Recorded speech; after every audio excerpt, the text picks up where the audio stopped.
Go Viking fans and Vike fans from around the world. How you doing today? It was a tough loss. That's what I'm here to talk about. This is The Buck Stops Here, Season 2, Episode 6. Yes, I'm back. I've got time. It's football season. I'm excited. Again, I know we lost, but you know what? Things happen. We're learning. We're growing. We've got some injuries. I want to talk about the game. I want to talk about how I still feel the Vikings can still make the playoffs. We can still win our division. We're only 2-2. It's not over, and I see a lot going on Facebook, and everybody thinks it's over, but it is not over. We are good. We're going to be able to do this. We're going to be able to get things going. I'm telling you right now that it's going to be great. I want you to understand there is a way for us to be able to do this. First off, everybody, again, Viking fans from around the world and all football fans, but this is really here for the Vikings, just so you know. I want you to understand Dalvin Cook went down, but this is why we went out and got Latavius Murray. Murray is I don't think he's Cook, okay? Cook is a rookie, and he's proven himself. He can run the ball. I mean, the first time I watched him run, I hate to say this, I said AP who? Because he's going to run through you. He can run around you. He can catch the ball out of the backfield like a wide receiver. The guy's good. He goes down for the season. That's why we have Latavius Murray. We didn't have a backup running back last year. Jerick McKinnon's okay for situational. He can catch out of the backfield. He's quick. He's a good returner, but he's not a backup. But Murray was a starter for Oakland last year, and if they hadn't lost Derek Carr, they may have beat the Patriots and gone on to win the Super Bowl. So he can fill the role. We can't get frustrated. Our line is holding up pretty good. Our defense, Purple Rain, is still phenomenal. We're still holding teams to low scoring, low points. We got to cut the turnovers first off. Turnovers are killing us. And we really got to find a way to stop. We just got to concentrate. At the end of the game, the catch and drop, you can't have that. Case Keenum is not going to come out and bring us back from behind if we're down by 7, 14, 20 points. But he's a game manager. We've got to utilize that and get a lead, a 10, 13-point lead, and just hold it and let Keenum not lose the game for us. We really need to get one of our starting quarterbacks back. Bradford needs to come back, or we've got to get Teddy. I mean, we don't know what we're going to get from Teddy now. You know, he's been out for over a year. He's got that knee he's recovering from. Is he going to be able to take a hit? We're all sitting here going, we want Teddy. But Teddy may not be the Teddy he was. Remember Dante Culpepper? Culpepper was one of the best quarterbacks we've had in the last 20 years. I mean, take away Fran Tarkenton and the stint we had with Moon and Cunningham. Of course, Favre's 1 year. But, I mean, the quarterback that we had, Denny Green drafted him. He fumbled a little bit, had little hands, but the guy could run. He could throw. He had a rocket arm. And, of course, he was throwing to Chris Carter and Randy Moss, but he was good. And then his knee. He blew out his knee, tried to come back. He couldn't play the same game he wanted to. And you sit here and you say, well, why? How does that change? Look at RG3. RG3 came out, and he was on fire. He was phenomenal. He can throw the ball. He can stand in the pocket. But something in their psyche, because they know they have that extra gear, they know they have that extra step. So Teddy had a little bit of that. Teddy was, took hits and got right back up. He had a non-hit injury. Is he going to be able to take a hit on that knee? I hate to say it, we need Bradford right now. And they need to figure out his knee. If it's not, career threatening, if he can step and throw the ball, we need to put him in there because we need to put the points up like we did week 1. Now, last week Keenum did a pretty good job, but we were going against a Bucs defense that nobody was too sure what we were getting.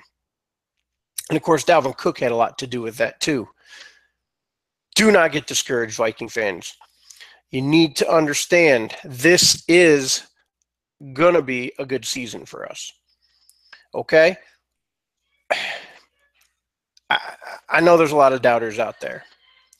Latavius Murray can run the ball. Latavius Murray can catch out of the backfield. He proved that in Oakland. He's able to do it. If you're a fan, don't get discouraged.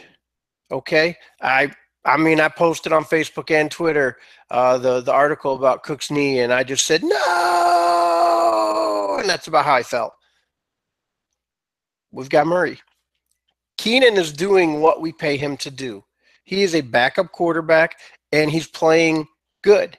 He's not going to be great, or he would be a starter. But he's not horrible. He's not killing us. He's not the one losing the games for us. It's our turnovers.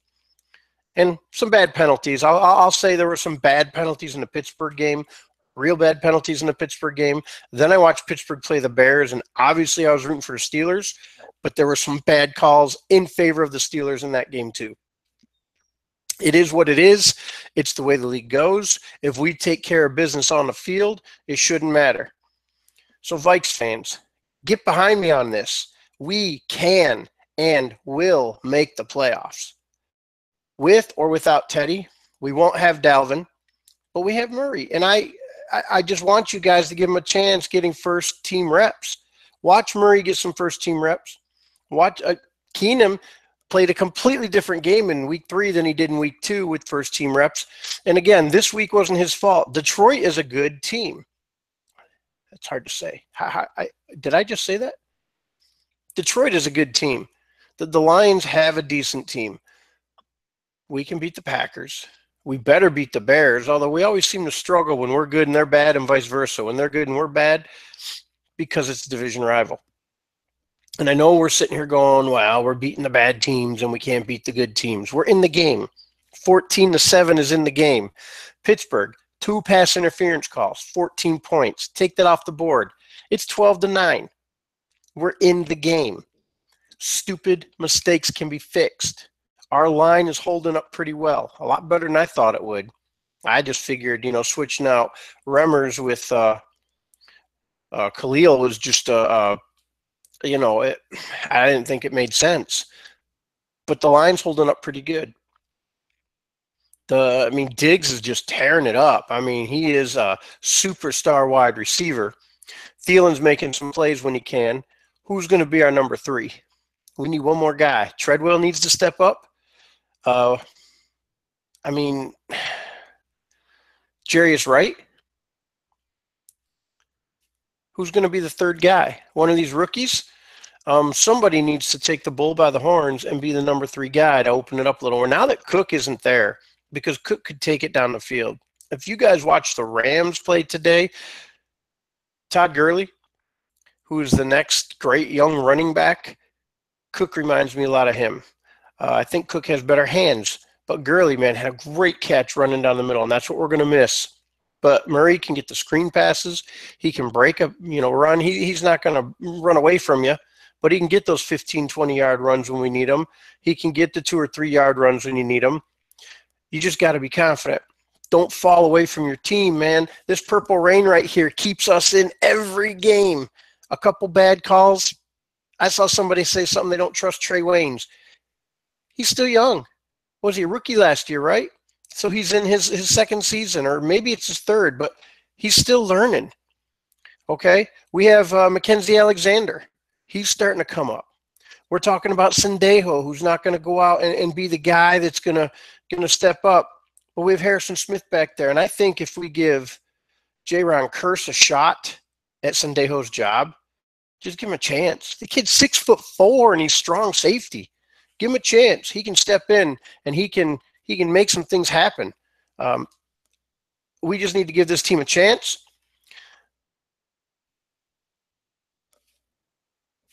It was disappointing. I thought it was going to be a high-scoring game, and I'm glad our defense held. I was surprised at how well Detroit's defense played. Let's give credit where it's due. But Skol, guys, this is the Vikings, and you got to love them. You got to back them. You got to be with them. Gurley, man. Thanks, Mega Pikachu. Yeah, that's what we call him. We call him the Gurley man from Georgia, Todd Gurley. I regress. So moving forward with the Vikings, we need to sit here and we need to take a look at what the next step is for them. We obviously have a whole week to get ready for our next game. And I really think if we play our cards right, and I'm looking up right now what we got coming up the next 2 to 3 weeks. So just bear with me a moment, guys.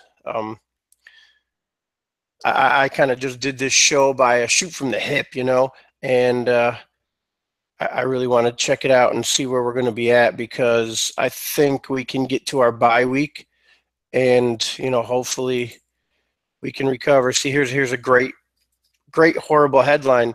First Sam Bradford, now Dalvin Cook. They say they're doubting, they're casting doubt on our season. Let's not fall into that, guys. No doubt.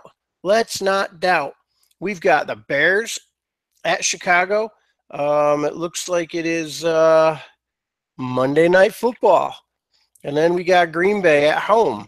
So, not looking pretty. 10-9, 10-15 divisional games.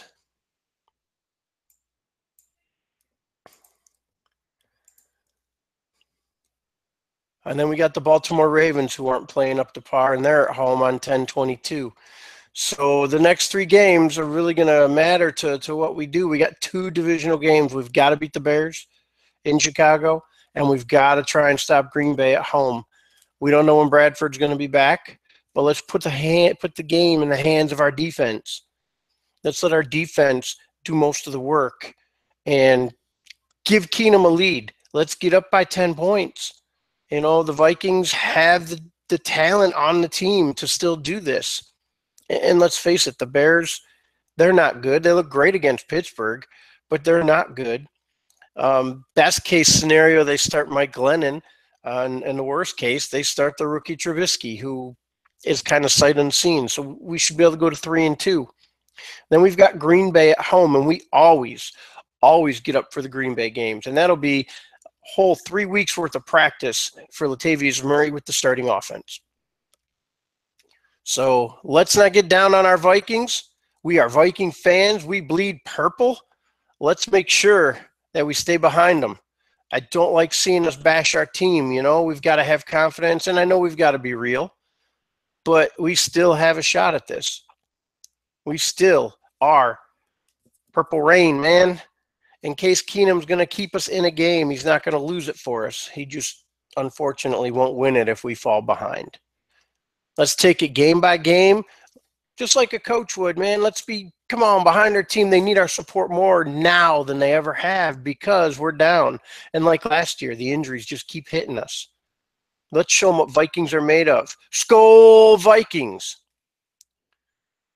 This is the Buck Stops Here, and I am Greg Buck Dietzen. I appreciate anybody who watches this and listens.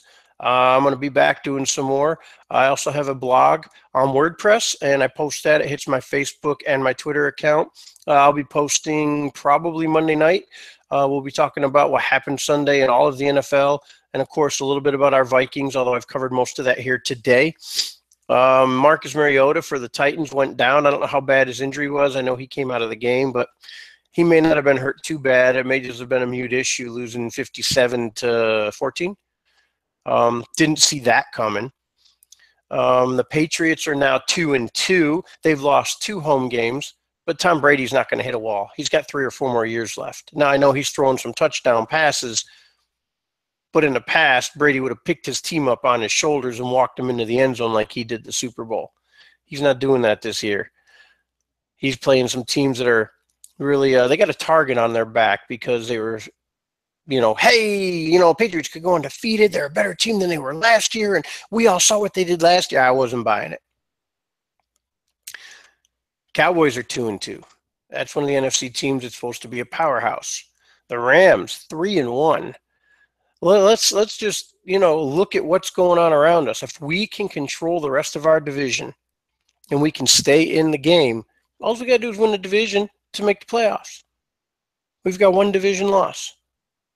So let's just keep it rolling and go Vikings. And if you all want to get a hold of me on, Twitter, I'm at TBSH. The Buck Stops Here. You can hit me up on Facebook. My name is, Greg Dietzen, and I'm on Facebook.